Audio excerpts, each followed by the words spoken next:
बिस्मिल्लाहिर्रहमानिर्रहीम। अस्सलामु अलैकुम। आप देख रहे हैं K92 न्यूज़ और मैं हूं नाइला भट्टी। शामिल करते हैं आज की अहम खबरें।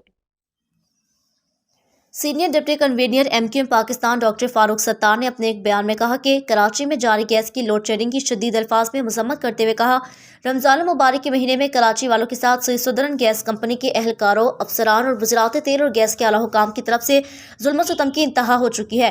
कराची के 80% इलाकों में गैस की बदतरीन लोड शेडिंग की जा रही है, जो कि क़यामत सुगरा का मंजर है।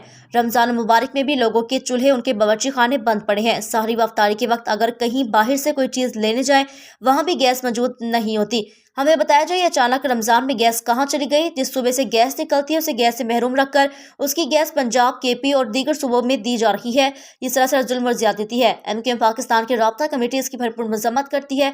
सुई गैस के अफसरान और आला हुकाम को मुतलबा करती है कि जो गैस की मसनूई किल्लत पैदा करके कराची के शहरों से जुल्म करके अपने मफादात की तकमील के लिए गैस का इस्तेमाल करते हैं, जहाँ मर्जी बंद करते हैं, जहाँ मर्जी गैस देते हैं। इस सिलसिले को अब बंद होना चाहिए। हम वज़ीर आज़म पाकिस्तान, वज़ीर तेल और गैस को भी मुतलबा करते हैं कराची वालों के साथ जारी सौतेली माँ जैसा सलूक बंद न किया गया, इन्हें इस सिलसिले में सहूलत ना मिली, इंसाफ ना मिला, इनकी अजियत को खत्म ना किया गया, फिर एक बहुत बड़ा एहतजाज होगा जिसे कोई नहीं रोक सकेगा। कराची वाले पहले ही बिजली और पानी के बहरान से गुजर रहे हैं। बिजली की एलानिया तो अलानिया गैर एलानिया लोड शेडिंग भी झेल रहे हैं। ये सितम कम था जब गैस की भी लोड शेडिंग की जा रही है। कराची के अवाम शदीद ज़हनी अजियत और जहनी दबाव का शिकार हो रहे हैं। हुक्मरान होश के नाखुन लें, अपने किबले को दुरुस्त कर लें, कराची वालों को भी इंसान और पाकिस्तानी समझें।